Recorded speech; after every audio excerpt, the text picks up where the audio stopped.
ለብቻው ለመኖር እግዚአብሔርን አስፈራው ለብቻው ለመኖር እግዚአብሔርን ቢያስፈራው ካለ መኖር እንቅልፍ ይህን ዓለም ሰራው ባቲቶ ነቢረ እግዚአብሔር ፈርሃ እሚያለው ነው እስማለም አንቀሃ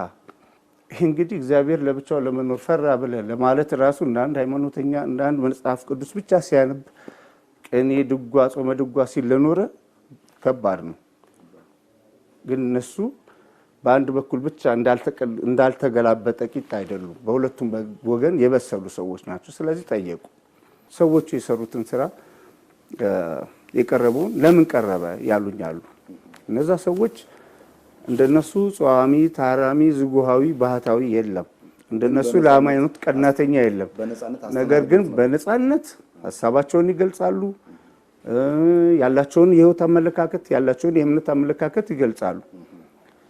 ጥሪውን ነገር ብቻ በመያዝ በጥራዝ ነጠቅነት ግን ብዙ ሰዎች ደግሞ ጫና ያመጡባል ለምን አስገባው ምን ለማለት ነው ሃይማኖታችንን ሚልህ አለ አይደለም እንደዛ አይደለም አስተሳሰቡ የሃይማኖት ሰዎቻችን ያቀርቡልን የሐሳብ ነጻነታቸው የመጽሐፍ ነጻነታቸው የመናገር ነጻነታቸው እግዚአብሔር ያልከለከላቸው አንደበትን የመጠቀማቸው የማሰብን ልቀታቸው ነው የሚያሳዩ እዚህ ውስጥ ያንን በጥልቀት ያላዩ ሰዎች እንዲያዩትና እንዲፈትሹት ሰዎች የተናገሩትን በመናገርም ቦክስና ቡጥ ይገጥማልና ያም ስህተት ነው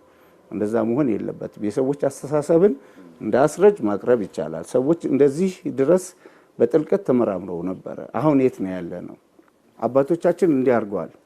አባቶቻችን ካንድ አለት ፈልፍለዋል አባቶቻችን በፊደል አለት ቅኔ ጽፈዋል አናቆም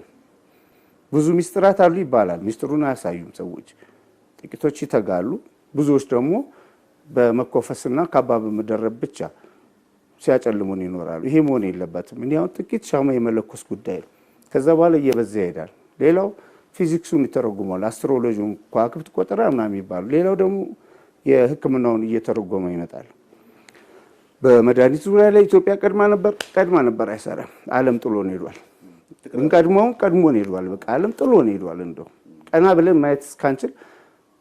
በሩጫው መድረክ ላይ የት ደረሰ እስክንል ድረስ ዓለም ጥሎን ሄዷል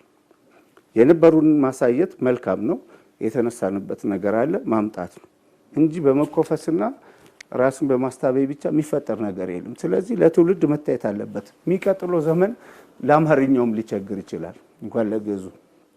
አደጋ ላይ ያለ ቋንቋ ነው ለአማርኛውም ይቸግራል ምክንያቱም ዓለም እየሄደበት ያለ ቋንቋና ዓለም እየተግባባበት ያለው ይህ ምን ያው ጉዳይ ነው